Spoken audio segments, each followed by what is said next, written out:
welcome to Minds on a Mission, the podcast where we explore the journeys that challenge us, change us, and chart the best course for our best selves.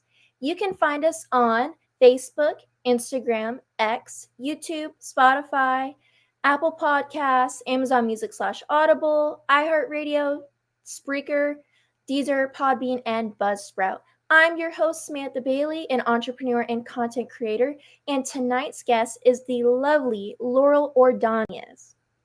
Woo! See, I'm going to figure out the sound effects one day. We'll make our own applause. We'll make our own applause sound effects. Wait, I want to see. I'm going to try it. Just entertain me for 1 second. Can you hear this? No.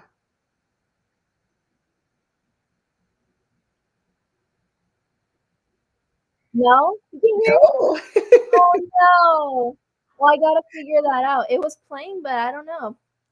Well, just know I heard it. It was amazing. It was like, woo! Awesome. How was your day today? Is that sigh? Like, oh no, that's like a. That was me getting worked up, like because the high energy, and I'm like, I didn't breathe because I couldn't breathe. No, for me, it was like a big, like extended sigh over here. Life has been lifing, but I'm really happy to be here. I've been looking forward to this. I know we booked it quite some time ago, and so I thank you so much for having me on as a guest. I really appreciate it. Thank you for coming on. Also, I'm sorry that sigh didn't mean to be. You're good. I get so worked up, like the intro. I feel like it's like so long. I'm like, and then I feel like I can't breathe. So I was like, like breathe. So I also host a podcast, and your intro is perfect. I still haven't perfected my intro. Oh, thank you. How does your intro go? I need to check your podcast out, but I haven't seen it. So I mean, I have just like a video intro with the sound that plays before everyone, but I've played around with, so I did 4 episodes. We batch record, and so we do 4 episodes in a day. And so what I did is my first round, because I'm with a new studio, I did a customized intro for every single guest. And then the last time I was in, I just started as, hey, welcome to the Boss Too Hard podcast. I'm so happy you're here. And then I introduced my guest, and we usually know each other. And so I kind of transition with a like, wow, it's been so long since we talked, or how was that thing going? Or as simple as, I'm so happy to have you here. Just, it's been, I'm not quite sure which one feels right yet. I get that. I kind of played around too, and like with the video intro, it was like the same for me, where I try to do it like specialized to each episode. Yeah. And then I ended up like, before I finally like changed it to just be like a generalized thing, I kept playing like the wrong ones. And so I finally was like, I'm just gonna scrap this idea because it's getting a little too crazy for me. So I decided to just kind of fix it and just be like a generalized thing. But yeah, in mine, so we're the Boss Too Hard podcast, where we dive deep into the turbulent waves of entrepreneurship. Like, but when you're on like your 4th episode and you've talked for like 4 hours straight, turbulent and entrepreneurship come out of my mouth all different ways. So, yeah, it was the last episode I filmed. My producer, he's like, you didn't say entrepreneurship, you said entrepreneur with a T at the end. I was like, oh, let's re-record that. So yeah, it's at the end of the day, we're all human. And I think one of the reasons why podcasts have done so well is that they've taken that element of talk show that so many people used to love. Think about it, the Oprahs, the Maury's, and the Sally Jesse Raphael, and all of them. And it's made it really attainable for everyone to kind of have a voice and a platform, but also extremely authentic, and just to kind of approach things how you want. I really have fallen in love with the podcast world. Me too, and I agree. Oh, sorry, my notifications are on. Turn that off. So, Yeah, I agree with that. I really like podcasts and too it's like it kind of just feels like you said like talk shows where it just feels like you're very like at home and just kind of like getting to know the person like more in depth. So I agree with that. So normally at the beginning I usually like to ask, which I'm going to, is for those who don't know you, could you tell us a little bit about yourself? Yeah. So my name is Laurel Ordonez. My company is based out of Sanford, Florida, which is right outside of Orlando. So we're in Central Florida, but we serve companies across the nation. I own Queenly Consulting, and we are a marketing and consulting firm. And so my heart is really with working with entrepreneurs and corporations. And I know that seems like such opposite sides of the perspective, but my background is in experiential marketing. And so, what I really love doing is taking all of the marketing strategies that your big businesses use to grow and breaking them down so that your small business, your entrepreneur, are able to leverage them as well to experience growth. And so, we do that through fractional leadership. Um, Activation. So I come in as either a fractional chief marketing officer or a fractional director of marketing, depending on the size of your team and who I'm reporting to. And then we also do that with our entrepreneurs through our business growth boot camp, which is a digital course that we betaed last year and then we soft launched it this year. And it's been really cool to get all of my knowledge out into a course that kind of allows me to clone myself. Um, I started Queenly in 2021, August of 2021. And I worked with a lot of entrepreneurs. I did a lot of one on one coaching. And I think out of everything that I do, that probably fills my cup as a business owner the most.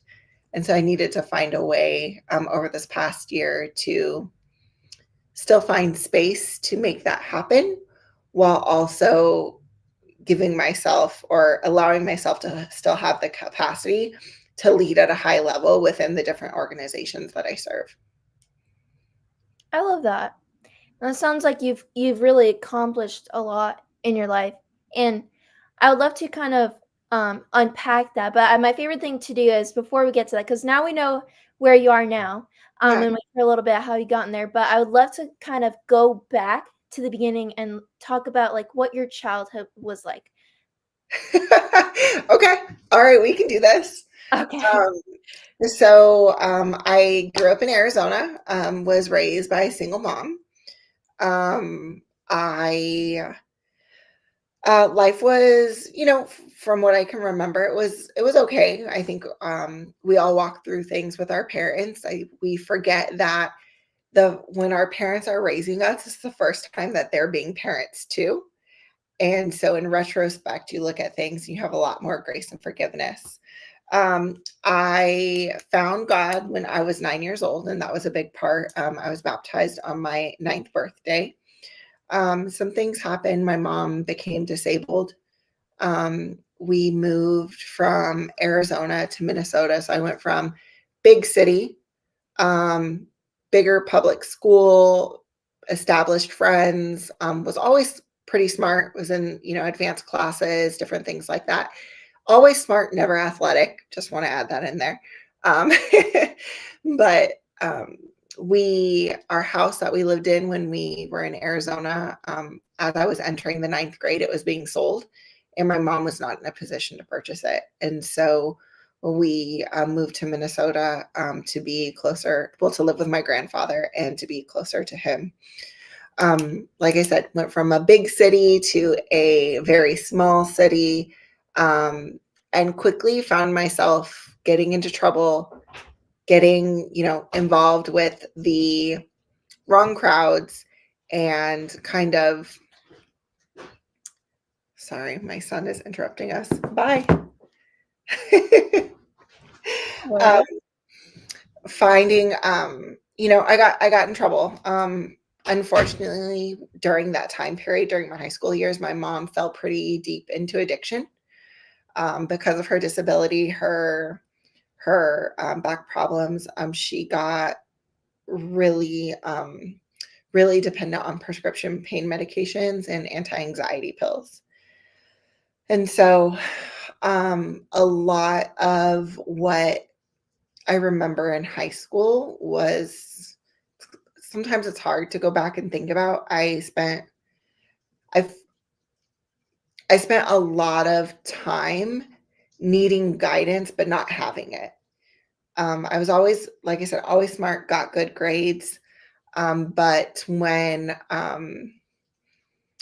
it came to when it came to what I was doing outside of school, I was really just kind of looking for love in a lot of the wrong places, trying to find belonging in different spaces that I didn't belong in.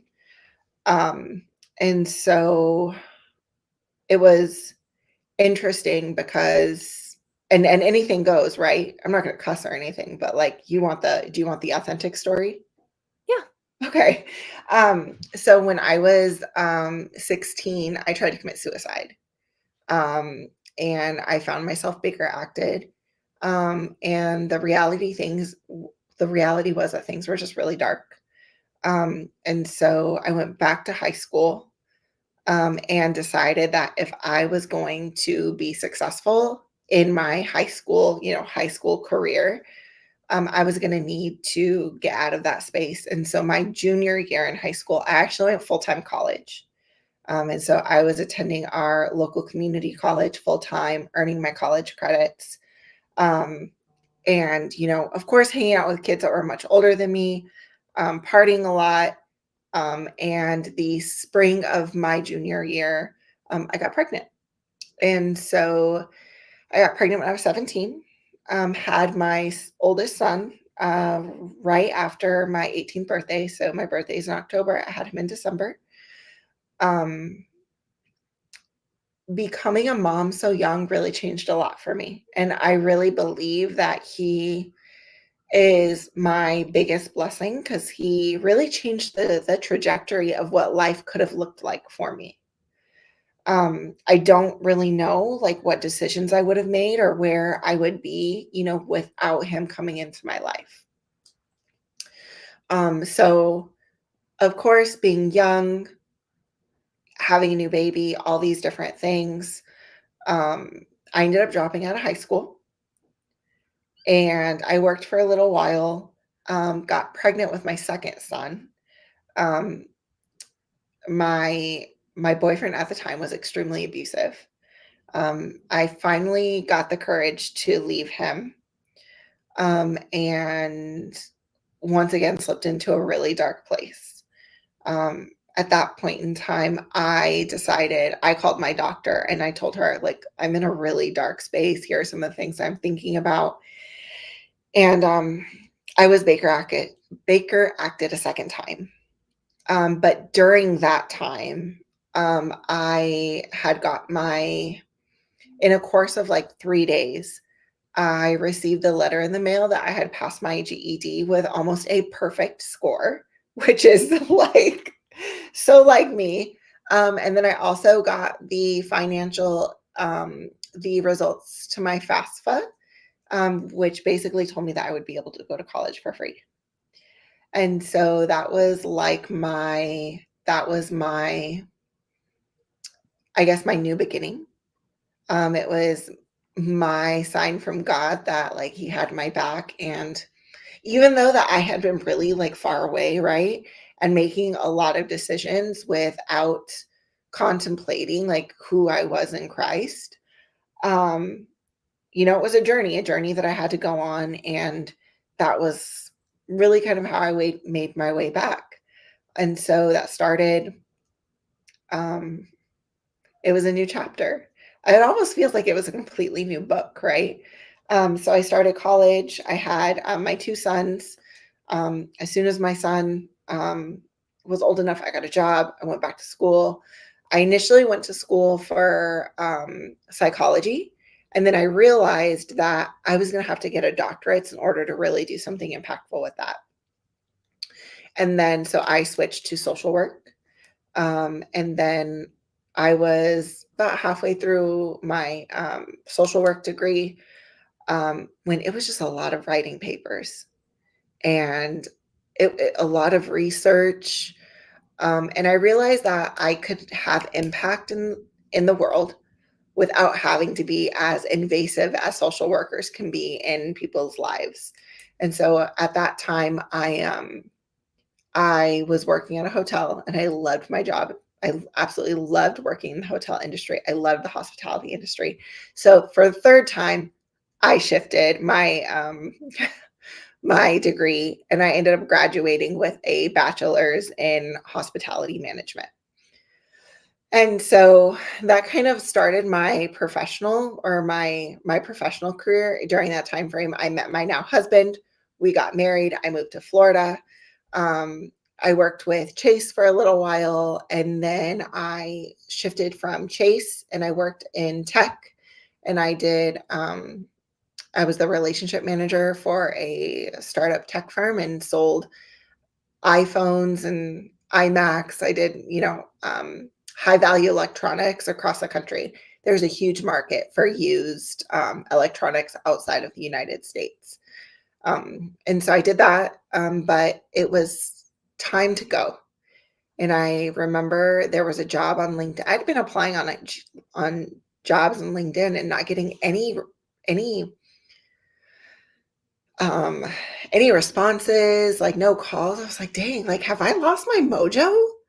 Like I'm valuable. Like what the heck is going on? Until I got a call from an experiential marketing firm based out of Tampa Bay. I went down to Tampa for the interview. And so I kind of like my W-2 job in 2018.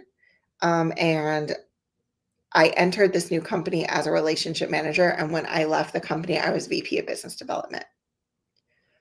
And so what I learned while working for them was that there was a huge gap in what was available for small businesses from a growth and marketing perspective. A lot of business owners did not go into business because they're great marketers. They love what they're doing, whether that's making candles or cooking meals or running their boutique or serving their clients, whatever that may look like. But so many of them don't have the hat of marketer. And so there was this big gap in being able to provide services for small businesses that were actually affordable. Not every company has a $5,000 to $8,000 budget a month to hire a marketing firm to help grow their company. And so I left with $3,000 in the bank, and started my own business. And I gave myself until I'm like, okay, look, God, like I have until January to make X amount of money. And if by January, I think it was $3,000. Like if by January I am not making $3,000 a month, I'm gonna have to get a job. So you've got to help me figure this out.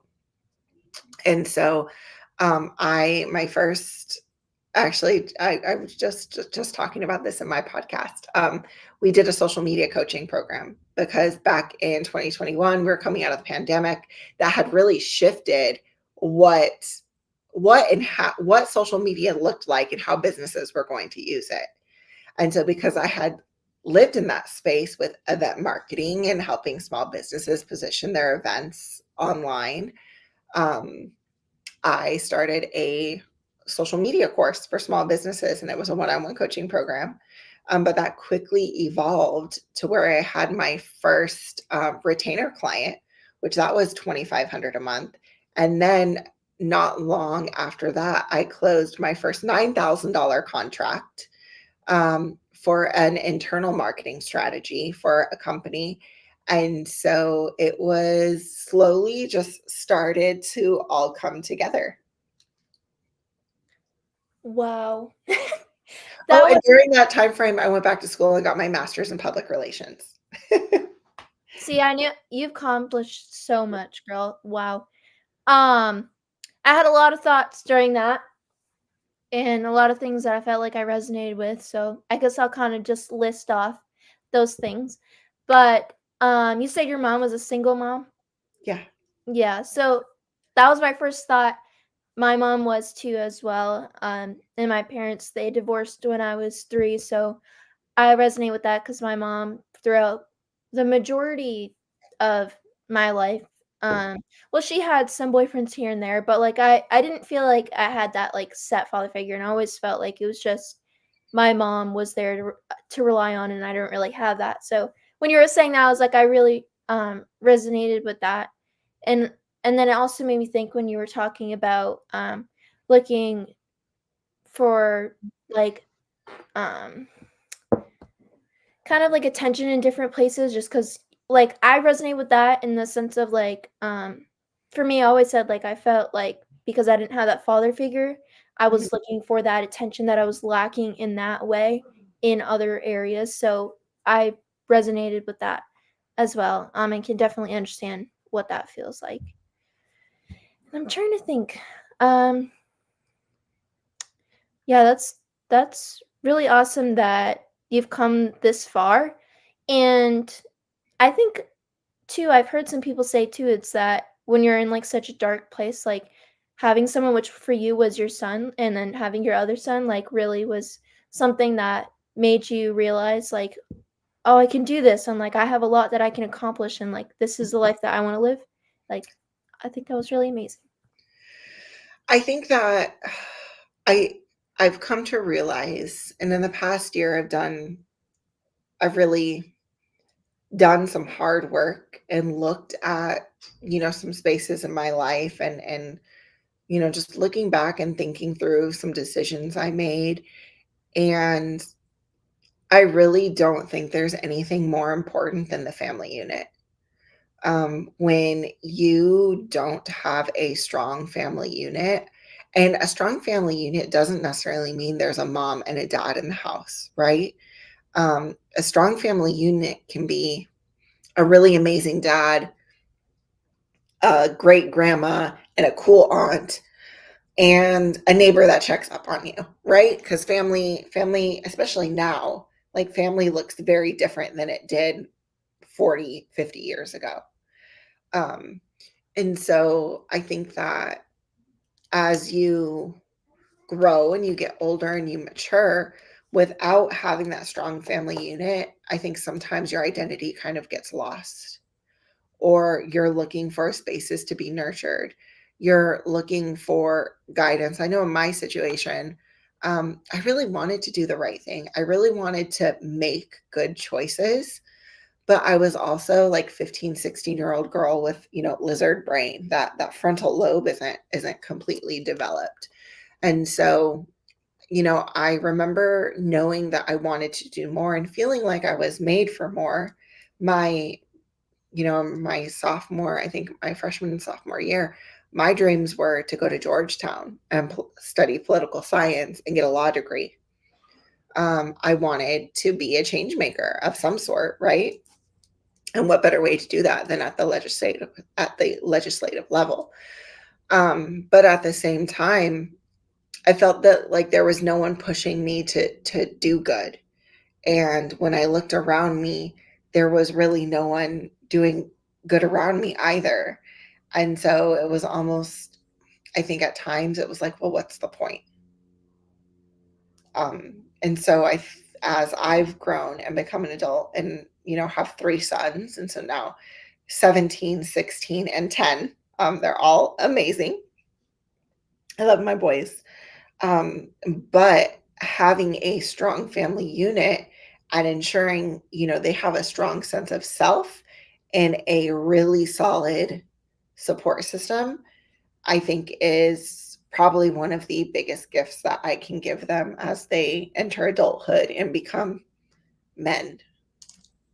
Right. And like you said, it doesn't have to be like a mom and a dad, but I feel like for me, like I didn't really struggle with like my mom having addiction, but my brother has struggled with addiction for a long time, so I have like seen that hands on. And then also like my mom was always working. She had 2 or 3 jobs, and, like, she genuinely was trying, but, I mean, she's not able to be there as much as she could because she has to be both roles. She Yeah. has to be the provider and the caretaker, and so kind of hard when, like, my mom's always been there for me, but it's hard to get that attention you would get, you know what I mean? Because when you're younger, it's like you want to be able to have that attention from your parents and to be able to look up to someone, and, like, I looked up to her, but I couldn't really get that quality time that I should have been able to because she, like I said, had to be both roles and worked all the time, so Yeah. it was like I was looking for that in other places, and it's like I look back on it and realize, like, a lot of things I did that, like, that I really wouldn't, like, say I'm proud of, like, things that Mhm. definitely, like, shaped me as a person, but I'm like, "Oh, like, I wish I didn't do that," but I I could understand have it. done without that decision. Right, but I'm like, but now I understand it. I understand the mindset of why I was looking for attention in different places because I wasn't getting it from, where I wanted it, so Yeah, yeah. The role of a mother and a father in a child's life, both daughters and sons, is so important. The I always I make this joke all the time. I didn't have a relationship with my dad, but I did have a relationship with my grandfather, and I love my grandfather a lot. He was a cranky old man, like old timer, smoked cigars, drank scotch, like, but I loved him and he loved me. And so they say like fathers fathers really shape what men their daughters pursue. And so I always joke around, and I'm like, well, most girls grow up and marry their dads. I grew up and married my grandfather. right. That makes sense. Then I Yeah, hmm, then I got a place I get that. yeah. Like, in the sense of, like, what you and also too, like, we're talking about, like, the self-worth and stuff, like, I that's something I've talked about too is, like, how you treat or what is it that I say? How you allow other people to treat you is how you treat yourself, which is, like, kind of like, one of my sayings that's kinda, like, similar to that, but, like, versus, like, men that you date, like, they're similar too. Yeah, But that's definitely something, one of my, like, little things, but I totally agree with it too. I think that the amount of self to call it self-love, right? And what you value about yourself really dictates kind of what your relationships look like and what you will tolerate and what boundaries you set within within spaces. I agree. There's Yeah, and that's something, like, I've worked on too a lot of, like, self-worth, and that's why I said, like, I've had to, like, look back on situations to, like, realize, like, how I've treated myself, and it's, like, a reflection of, like, how I've felt about certain things that's happened in my life. Mhm. And so that's definitely something I've worked a lot on because for the longest time, like, I feel like I wasn't even comfortable with, like, being by myself. Like, I always needed to be around other people or, like, trying to, like, fill a void that I just didn't have in myself. Well, If so that I think that's where we underestimate the power of mentorship, right? And so we talk about, I said, hey, it could be a grandma, a dad, an aunt, or a neighbor, or things like that. Um, and I think we underestimate the power of people who are not related to us by blood, who have an impact on our lives. Whether I think everybody growing up has that teacher that really made an impact on them or cared about them, or it's a youth leader, or it's a really close friend's mom, or maybe it's an older sister or something like that who had the ability to speak words of life over you and get you through tough situations in the best way that they knew how, right? Right. And I feel like too I've had, like and it's also, like, hard because I talked about this recently, I think with, like, my grandma, because I like to talk with my grandma about, like, life and, like, things that, like, I've just kind of evolved from, and so I think I was talking about, um, how it felt like during high school and stuff, like, I really struggled and, like, I was similar, I never really attempted, but, like, I was really depressed and, like, I would tell my mom, like, I wanna kill myself, like, I Yeah. was very much at a low point, and I was talking with my grandma, like, it felt like I had no one, and my grandma was saying, like, "Well, you had me and, like, your mom, like, we would." But the thing I was telling her, I was like, "It's kind of hard where there are those, like, people that in the background that are there, but when you're surrounded by so much negativity, it's, like, hard to hear those people." Like, it just feels like there's no one because your inner circle, like, who you're around the most, which was, like, my dad and my stepmom and stuff, people that I felt like really didn't support me because I had to live with my dad for a while, Mhm. from situations, and I spent my whole life living with my mom, so living with my dad was, like, really hard for me. And so it's like, at that time, it didn't even though I knew that they were there, like, to support me, it felt like I had no one. And so it's hard too because it's like just realizing, like, certain situations you're in, like, may not be the best for you and kind of sometimes you're stuck in a situation, you have to do it or, like, you know what I mean? But I realized once I moved out, like, I felt so much better and, like, I felt like I was actually able to receive that energy that, like, my mom and my grandmother were trying to give me because I was away from that negative space. Right? Like, you don't know what you've got till it's gone almost. Right. But it's like being able to remove myself from it, it was like, "Okay, there are people that, like" you know what I mean? But it's hard to see that sometimes, which Yeah. I think as a parent, one of the things that I have learned, and I've been this person for other parents, and other parents have been it for me. But I truly think it does take a village to raise a child, especially during the high school years. You see all those movies where like the high school years are like so much fun and there's this and there's that. I don't know what world those people were living in, but high school sucked. Like there's no other way to put it. High school sucked. Um, but scientifically, so one of my clients, they are a network of residential homes for troubled teens. And so we do a lot of parenting workshops from a education and preventative space, right? And so we work with he's one of the leading counselors in the nation. His name is Dwight Bain. Has a lot of really great information, but scientifically, it's proven that teenagers' brains are built to start tuning out the parent's voice at about the age of 13. And so when you think about it, when you stopped kind of listening to your parents, you stopped like thinking that what they said that were right, or it was hard to remove yourself from the negativity. The reality is that your brain was searching for different voices to speak to you.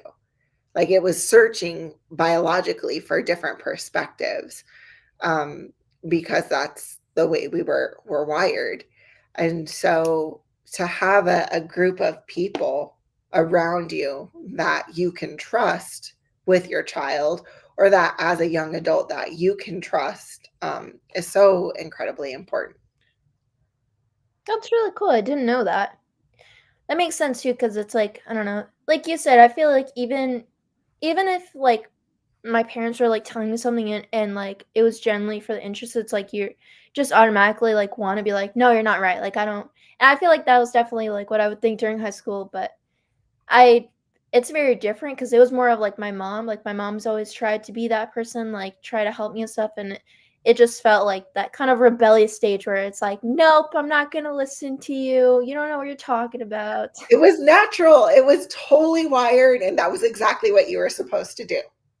That makes sense, but I feel like when You you go through that and then you realize that, like, that person, like, was actually there for you, it's like you feel so grateful and you're like, "I'm so sorry I put you through that." Yeah, it's all retrospect, right? It's like hindsight is 2020. I wish I would have known this when, or I could have known it. I just didn't listen to it.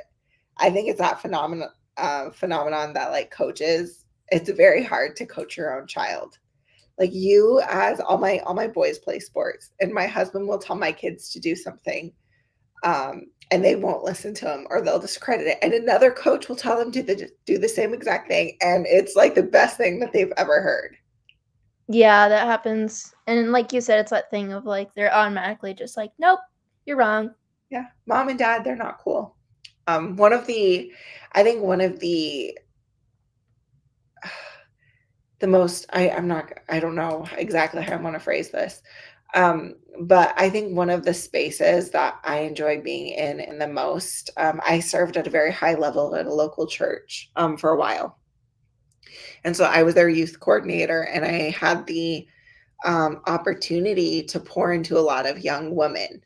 And I tell them, I'm like, look, I was always very real, always very authentic with them. So it was very easy for me to build trust because they knew like Miss Laurel wasn't, you know, blowing smoke or, whatever. Like it was just, I was real with them and I was honest. Um, but one of the greatest opportunities was for me to share bits and pieces of my story and be able to tell them, like, hey, like, I believe it or not, if you're walking through it, I have probably walked through it. I did a lot of things that I should have done, experienced a lot of things way too early in life. So I promise you can talk to me about it and I will likely understand where you're coming from. And so even now, like there are young women that I started mentoring like in the fifth, sixth grade that have now graduated for high school, and I still get to be a part of their lives. That's awesome. You get to build connections and like yeah, I feel like there's a lot of people like even me. I'm 21, so I guess you'd say I'm still young, but it's weird because I almost feel old. Like I have a couple of friends that are like seniors in high schools, and I'm like I feel like I'm so old, and they're like, "What are you talking about?" I'm like, "Because I've graduated 3 years ago. Like it feels like such a long time, but it's like I I knew you were young, but I didn't think you were that young. yeah, I'm only 21, and it's I feel like I've lived like a long life. I always say I feel like I've lived a couple lives at least. Like Yeah, everything I've experienced, I feel like there's just like so many different phases in my life that yeah. I've experienced. It's like crazy because like some people, it's like they'll have. Oh, sorry, I didn't mean No, go ahead. Some people I will. feel like some people, like, they'll have, like I don't know. There's some people that have, like, a traditional life kinda where you have both parents and you grow up and, like, you know what I mean? And for me, I'm like, I didn't start off with that. My parents were divorced when I was young, and then I lived in Maine until I was 8, and, a lot of things happened then, and then lived in California for 5 years, and I've Oh, fun. experienced a lot of stuff there, a lot of unfortunate things. I was homeless a lot of the time there. So, and then living with my dad, which I never lived with my dad, and I lived with my dad 13 to 18. So it's like I've already lived so many different lives all that point. And then Yeah, I've been on my own since a couple months after I graduated, I moved out. And so I'm like, I've been out October. Yeah, it's October. So 3 years I've been on my own, like with my fiance, and yeah. it's a lot. Lived a lot of life, which my grandma would say you're an old soul. Because I tell you what, not a lot of people come out of that, like experiencing all the things that you've experienced and come out of it whole enough. Because none of us are really whole, right? We've all got a little bit of brokenness that we're walking through. But like to be focused and willing to fail and creating a safe place for yourself that if you do fail, it's okay, that you'll get back up at such a young age is so powerful. Like just in getting to know you before we started the call, just knowing that you have like the different jobs, like the side hustles, you want to own businesses, like the fact that you've already got the ball rolling on these things is like you're setting yourself up for success. Thank you, and I wanna tell you a crazy thing. I still feel like I'm, like, behind, which is weird. Like, I'm like, "Oh, I'm 21," but I'm, like, very hard on myself, which can be a good and a bad thing because I Yeah, have really high expectations, so when I don't meet them, I'm like, "Oh, you're bad," or and trying to, like, get out of that mindset of, like, beating myself up, but I'm also like, I know that it's what keeps me going because I know that I have these high expectations. I'm like, no, you can't settle for less. Like, you have to get there. Just have to keep doing it. So it's like, it's good, but it's bad because again, it gets in the like, oh, I didn't do this or do that. So then I get like annoyed with myself. But I just tell myself, it's today. There's always tomorrow. I'm gonna get back up tomorrow, start again, try again, and just like repeat, like yeah. keep trying. There's a couple things. So from one high achiever to another, you have to stop to celebrate the wins. Because if you don't stop to celebrate even the little wins, even if you didn't hit the bar like as high as you wanted to, you still need to celebrate it. Because what happens is when you are a high achiever and you are, I'm going to say, hypercritical on yourself, you consistently move the bar and it's never quite enough. Mm. And so the increasing height of the bar plus the negative self-talk that comes to that when you don't meet your own expectation becomes a really vicious cycle of unhealthiness within yourself. um, I actually just recorded a podcast episode and I talked about this in my in the business growth boot camp in our community group, but the power of affirmations. And I actually have a guide. I should have sent it to you. I'll send it to you afterwards, but I have a guide that's how to write affirmations, and it talks about how to identify those negative thought patterns and how to combat them and replace them with positive thinking. It takes the idea of taking like an affirmation and, repeating it to a new level, because so many of us will see something and be like, "Oh, that connects with me," and using someone else's affirmation instead of really thinking about who you are and what you're walking through and writing your own. But you got to take some time to celebrate those wins, especially get in the habit of doing that now while you're young, because when you get my age, I'm 36, like you will it's a really hard habit to break. Right. And I have worked quite a bit on it because like when I first started going through like my journey of like, oh, like I know I want to do more because I always felt like growing up like I was meant for more, but it kind of with everything in my life just took me a long time to kind of like be like, okay, so what now? So like when I graduated, because most people were like, oh, I know what I'm gonna do. I'm gonna go to college. I'm gonna do this. And like I didn't know, I had no idea. I just knew I had to get out of living with my dad. I just couldn't stand living there anymore. So I kind of jumped the gun. Me and my fiance, we just were like, well, we found a place. Like, luckily, we were very fortunate to like have a boss who like owned apartment buildings, and so we had a connection. So, Yeah. so we were able to move out, and then I kind of was struggled with stuff. I wouldn't say I really had an addiction, but I did struggle with like medical marijuana use, like kind of being reliant on it and um kind of using it to fill a void and so and I used to like vape. I've thankfully been 2 years since I quit vaping. So it was kind of a thing where I wouldn't say I was addicted, but it was something where it was very socially acceptable. Like the people that I hung out with, it was just kind of like what they would do, and I kind of just very much was someone like trying to fit in. And so finally I just like hit a point where I was like, I can't do this anymore. Like I feel like I'm just killing myself, like doing these things that like aren't good for me. And so that was when I finally like started like my entrepreneur journey and like really being like, okay, what am I gonna do? Like I know I have a big purpose and like I want to help a lot of people, but I don't know. So I spent a lot of time like kind of just like looking into different things. At one point I was like maybe life insurance, but I don't know. Don't do life insurance, girl. Don't do life insurance. And it was like this whole thing, and it took me a while, and I finally realized like one of my biggest passions like real estate investing. And so I kind of took a while to get there, and then my focus has been now like more so building up the money aspect because like you do have to have money to invest into real estate. So I'm kind of just doing that and working on learning certain things like sales and marketing and just working on building up my skills right now.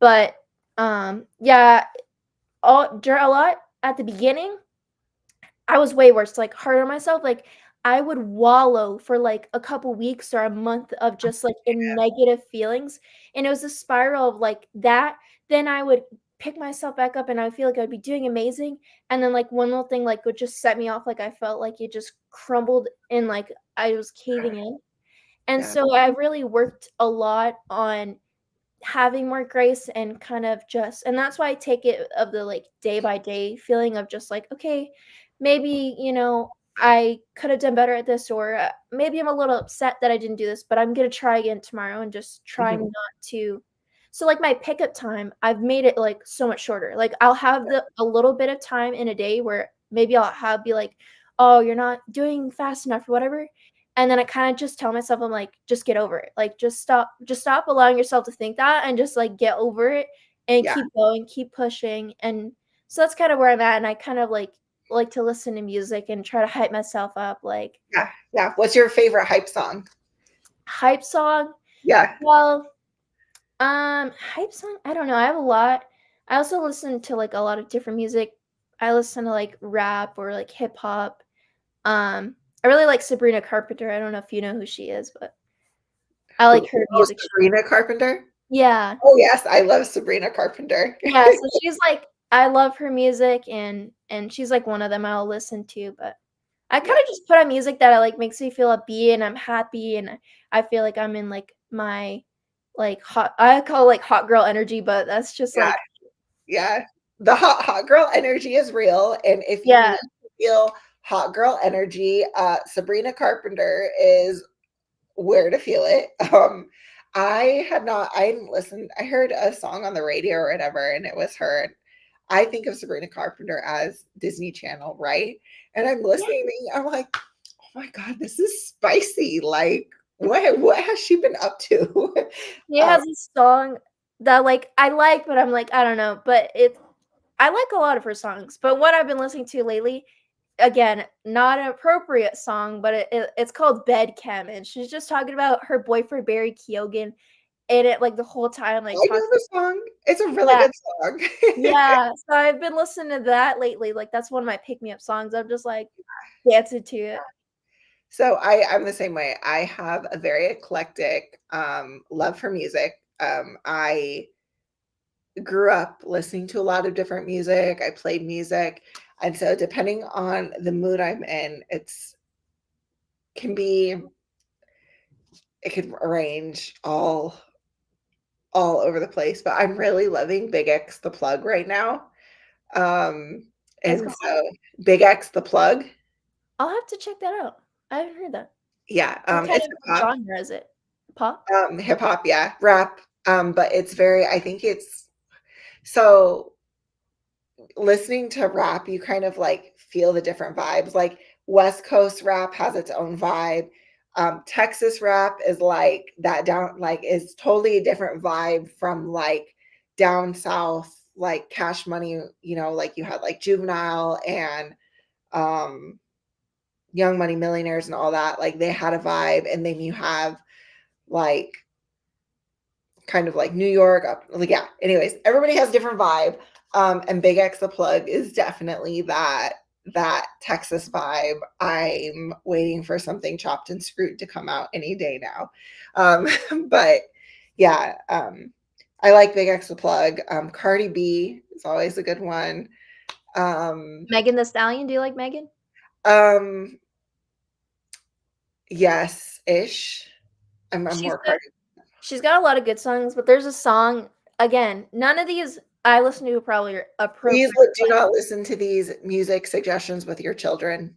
yeah, but Yeah, there's a song called Plan B by Megan Thee Stallion, but I like it because she's kinda just talking about, like, how she does not care what a man thinks, she's like, "Imma do me, and, like, you're not gonna treat me wrong," yeah, and so I've been, like, feeling that song lately, I'm just like, "Ooh." yeah, yeah. So I go from like hip hop, so we go to like Big X the Plug to um like Cardi B to Morgan Wallen to Sabrina Carpenter to Maverick City Music. We just kind of make our rounds. Oh, some Slipknot. Today at the gym, I was listening to Slipknot. Um, I think Knotfest was this weekend or last weekend in Iowa. Like that's huge. I listened to a lot of metal growing up. I played bass guitar. So I've listened to I wouldn't say I listen anywhere near as much, like, I would say mainly it's, like, kind of, pop, like, I do like a lot of pop, like Dua Lipa or, but it's, like, certain songs, and it's usually too, it's, like, the trendier songs, but that's because 'cause they're so catchy and they, like, get in your head, and I'm like, "Yes." yeah, And then I would say, kind of like rap, but mainly like female rappers aside like Megan Thee Stallion and stuff. I really like her. And then Glorilla. I don't know if you've heard her, but she's another one. They're more like yeah, they're like Cardi, but I feel like they're a little more what would you call it? Vulgar, like with with like what they talk about, but All I know is like the women rappers are far more vulgar than the male rappers these days. Like it's the script has officially flipped. yeah, and you can there's certain things I know that's gonna be talked about, which I'm not gonna say that, but you already know, like Cardi B, what stuff she talks about, it's like very similar, but they're like Yeah. vulgar, like Yeah, I think I try to stay away from, like, the WAPs and things like that, but, like, Up, like, I really like Up or Through Your Phone. That's a oh good yeah. one. So yeah, I mean, I think music, I actually look back at times of my life, um, and I define them by the music I was listening to. One day I was in work and there was a guy, he was listening to T.I. Um, and I was like, "Is that whatever the song was?" And he's like, "Yeah." I'm like, "Dang, that's old." And he's like, "How old?" I'm like, 2006, because I was thinking, I was like, "Oh my gosh, I was listening to that. I was driving this car." So I really think that there is an aspect of like having a soundtrack to your life, because music, it just hits different parts of your brain and speaks to you at different times of your life. And so yeah, I love music, all kinds. So I will have to I'll in my alone time tomorrow, when the kids have gone to school, I'll listen to some Megan the Stallion. And did Savage, right? Yes. Okay, all right, well, Yeah, she has good ones. That's what I said too. The Plan B one, it yeah, it's vulgar, but it's like I you've don't know. been I love too like some of her songs really the way she talks about things. It's like you're almost like wow, like because she'll talk about relationships, kind of like Cardi B, but like you know what I mean. And then that's why I like that song because she's like basically talking about this guy like screwed her over, and she's like, I don't care, I don't need men. Like that's yeah, kind of like the vibe of the song. So I'm like, I like it though, but. yeah. It is, yeah. If you listen to it tomorrow, you'll definitely know what I mean by the vulgar part. It's like Got almost it, got it. um, I will follow up with my rating. I love early 2000s too. Early 2000s music, I love it. Like Kesha and Usher and Pitbull, like the Have you ever hold on, oh, good. Hear my mouth. have you ever heard Kesha's song "Grow a Pair"? No, Okay, listen to I that. I'll haven't. listen to Plan B, and you're gonna listen to "Grow a Pair." Okay. And also too, I like some music or like I like some emo music too, like Pierce the Veil is like one of my favorite bands, and it's the only band I've ever seen, or only concert I've ever been to is a Pierce the Veil. So I don't know if you've heard them, but they're like, I have. You're, like, way too cool for me. I'm still in love with Fall Out Boy.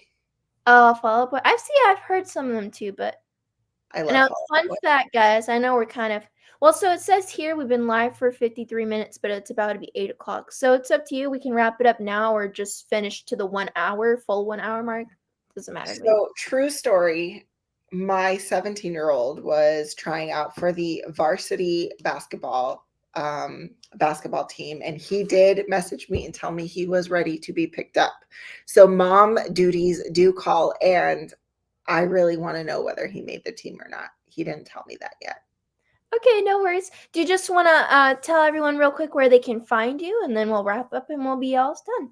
Yeah, absolutely. So, the best place to, get a hold of me, I'm most active on Instagram. It's at queenlyconsulting.co.